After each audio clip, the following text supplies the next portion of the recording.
Hello and welcome back to another Giant Slayer TFT Top 10 video. Today I'll be going over the top 10 items for patch 11.12. This will be a mix of both regular items and shadow items. We'll be sticking to the most common items in the current meta, but keep in mind the recent patches caused quite the stir with the reduction in critical damage. This means the item meta is still being figured out, so expect to see shifts throughout this patch as players figure things out. With all that said, let's go ahead and get started. But before we begin, please don't forget to click the links in our description. Give your support to everyone who helped make this video happen. We host many TFT tournaments with plenty of exciting content to come. Be sure to also follow our Giant Slayer TFT social media pages. Alright, let's get back to the video. Starting off our top 10, we have Hand of Justice coming in at number 10. Hand of Justice taking a spot in the top 10 is partially due to the recent buff it received in the 11.12 patch, but also how commonly used it is. Despite a lot of top players having somewhat negative opinions of the item, the reality is a good portion of games end up where slamming an early Hodge is worthwhile. This is because it provides just enough value in stats to serve as a second or third item for the majority of carries later on in the game. It's the quintessential flex item that you can make early in the game and transfer over to whichever carry you end up with later, whether that's an AP champion or an auto-attacking champion. Of course, especially later on in the game, if you have better items to make with the components, you're going to prioritize them. A Hand of Justice isn't about prioritization, it's about gaining value immediately to boost your board. That said, it does have drawbacks, particularly later on in the game where you need to rely on rolling the healing effect. Shadow variation does alleviate this issue somewhat, but players are less frivolous with shadow components, so it's less common to see the shadow version of Hodge in most games. Even then, the item has the drawback of turning on and off as the shadow variant, so you're not really avoiding the inherent issue with the regular Hodge. All in all, if you're looking for a flexible early offensive item to make, Hand of Justice is a worthwhile investment. It's useful on most champions, but Karma and Yasuo are particularly good with it later on in the game, so you can always lean towards those two if you make it early. Let's move on to the item coming in at number 9, Jeweled Gauntlet. The reduction in critical damage has shaken up itemization quite a bit in the meta. There's math flying everywhere trying to figure out the best way to optimize your carry, with some saying to avoid critical damage items like Jeweled Gauntlet and Infinity Edge, while others are saying that they're still viable in the right conditions. As for us, the proof is in the pudding, so to speak. By that we mean Jeweled Gauntlet is still good enough to be used, even if Death Cap ends up being slightly better. Jeweled Gauntlet will be easier to make most games and does the job well enough that we're still seeing most players favor building it when running AP compositions like Karma Carry.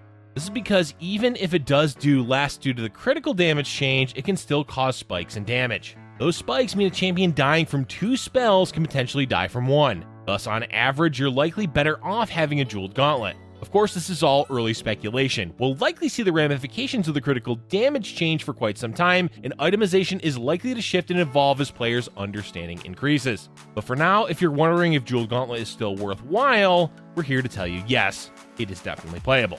Up next, we have Static Shiv coming in as the number 8 item. Our next 2 items have to do with the early game. Static Shiv, full variants of it, is a common item to slam early because of a few reasons. The largest reason is that it synergizes well with Hellions. Get a Static Shiv and slap it onto Ziggs, toss in a few Hellions, and you've got yourself a strong early game board that can carry you all the way to level 8. It's definitely more nuanced than that, but the idea behind early Static Shiv is to save health by winning more than losing during stage 2 and 3. Another reason for Shiv being useful is that the magic resist shred effect does bring value later on in the game. Yes, the lightning damage it procs will diminish, but oftentimes you're going to play Shiv in an AP composition, so having a way to shred resistance is helpful. And it pairs well with a lot of utility champions that you want to have attack a little bit quicker and have slightly higher starting mana like, say, Syndra or Soraka. Between the 2 variations of Static Shiv, the regular version is generally favored. This is because you can play it on a multitude of champions without issue, whereas the Shadow version lowers the attack damage of the champion, meaning on a champion like Callista, you're likely losing out on a lot of additional damage even though she can attack fast. That said, both versions of Static Shiv are worth playing with the right opening board, especially Hellions. Our next early game item is Warmogs, which comes in at number 7. The surprise of set 5 has been how valuable Warmogs is within the meta. There's a lot of champions that scale off having higher maximum health and not many ways to deal health-based damage. This means Warmogs provides a lot of value for Dawnbringer champions, Mordekaiser with his ultimate, or Garen that gains a shield based on his maximum health. Even skirmishers have been changed to now scale with their health. With so many traits and champions scaling well with health, it's made Warmogs a universally useful item. Because of that, it means you can make it early in the game and still find value later on. But it does shine the brightest in the early game because most of the time having more health is better. Better because, well, there's only 4 or 5 champions on the board, so there's less damage being dealt overall. This in turn means having more health increases the time to kill for the enemy board, so your board has plenty of time to kill theirs. Warmogs also helps with the issue of having too many opening belts, which has been a problem in previous sets. So if you find yourself with extra belts, be sure to make Warmogs, especially in the early game for champions like Gragas. Let's move on to the number 6 item that was recently buffed in 11-12, Archangel Staff. Honestly, Archangels could be higher or lower on the list. The reason we're unsure is there needs to be more playtesting of this item to know how truly valuable it is. What we do know is that the item received substantial buffs in the current and previous patch, and the meta has shifted over to AP champions. Because of that, the value of this item has increased dramatically, especially due to the critical damage nerf, meaning Jeweled Gauntlet is favored less. As for why the item is playable, the bottom line is it scales. The longer the fight goes on, the more AP the champion holding it will rack up. Sure, the amount gained is fixed to their maximum mana, meaning a champion like Karma won't gain as much, but the steady gain in AP is useful regardless of what mana the champion wearing it has. There's plenty of math to be done to figure out the breaking point of Archangels compared to Death Cab compared to Jeweled Gauntlet. But that's optimization that most players won't worry about since making items is overall about what's available and not what's perfect. Overall, the jury is still out on Archangels, but for now, it seems to be doing well as an item for most AP champions. Coming in at number 5, we have Evil Morel and Omicron. For the sake of brevity, we'll just refer to this one as Morel and Omicron as well, because let's be real, almost everyone prefers the shadow variation of the item more so than the regular. Why is that? Because it increases the duration from 10 seconds to 25 seconds. That's such a dramatic increase that not only you gain more overall damage, but you're also reducing the healing of enemies hit effectively for the entire round of combat. Yes, the item holder loses 50% of their damage, but that's fine. The champions you're giving Morel and Omicron to are used for their utility more so than their damage. And few items provide more utility than a 25-second damage over time effect that also reduces healing. Most commonly, it's played on Kennen, Morgana, and Volibear, but you can find use for it on plenty of other champions. There's really not anything else to say other than reiterating that it lasts for 25 seconds. Up next is Runaan's Hurricane coming in at number 4.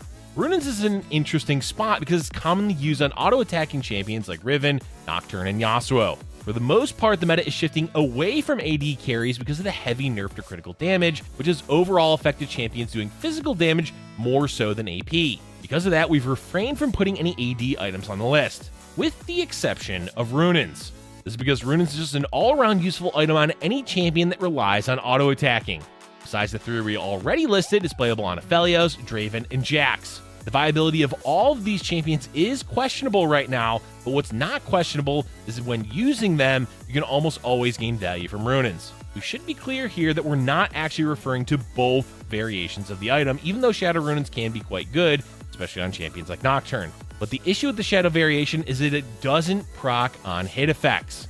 And what that means is the best user of Runaan's, Yasuo, doesn't gain any benefit from using the Shadow variation. Therefore, we recommend making the regular version if you have the components instead of gunning for the Shadow variation. In a meta where a lot of champions are nerfed as carries, doing true damage is quite useful, so Yasuo has become a top carry rather quickly. Runaan's is one of his best items, so even if you're not planning to play Yasuo, it helps to leave the option open, thus you don't want to be stuck with the Shadow version. All in all, this meta isn't favoring a lot of champions that use Runaan's, but given how strong Yasuo is currently, it's a worthwhile item to make just for the chance of playing Yasuo. Alright, we've made it into our top 3, beginning with Shadow Locket coming in at number 3. There may be no other item with such a contrast between the regular and Shadow version as there is with Locket. While the base item can be nice with the shields, the Shadow variation is just so much better. It provides a ton of extra stats to your board, as up to 5 champions are each gaining 70 bonus armor and magic resist. That's so many stats for one item to provide, especially early game when there's less damage to deal with the increase in defense. The downside of Shadow Locket is also not that impactful because for the most part, you're going to give the Locket aura to your front line. Of course, later on in the game, there's less value from Shadow Locket since the stats can be mitigated, but early game, it's incredibly valuable, making it a top item in the current meta. Up next, we have both variations of blue buff coming in at number 2. In general, we're going to see regular blue buff far more often than Shadow variation, but both versions are playable in the current meta.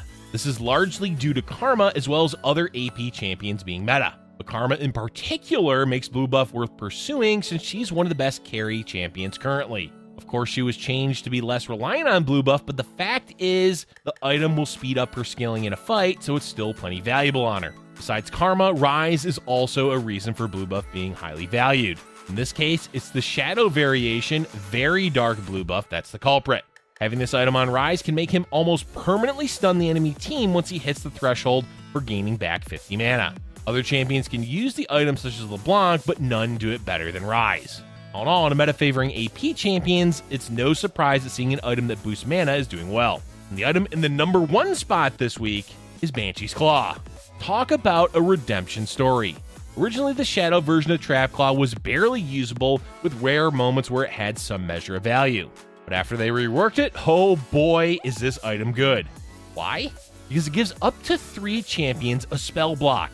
Sure, it's not great against damage over time spells like Vel'Koz, but there's so many abilities that Banshees Claw is useful against. It's useful against Thresh hooking your carry early on in the fight, or Diana jumping into your backline to AoE them. Worried about Volibear stunning your carry? Banshees can block that. Want your assassin to get to the enemy backline but they have a Syndra? No worries, Banshees can block that too. Keep in mind this only blocks 1 spell, so you can make the argument that it is less valuable than, say, Quicksilver, but it's an item that you can give to any champion and your carry can still gain the benefits for it. This makes it incredibly efficient to build, since you can skip building a defensive item for your carry. As far as utility defense items go, Banshees Claw is one of the best, and we highly recommend having at least one every single game if possible. Alright, that's all we have for you for today, folks. There's a good mix of viable items in the meta between the regular versions and the Shadow versions. Unfortunately, with AD champions not doing so well, we're mainly seeing AP and defensive items at the top of the meta. Let us know in the comments section below which items you're having the most success with. Thank you for watching, and if you're enjoying our content, be sure to hit the like button and subscribe for future Giant Slayer TFT videos.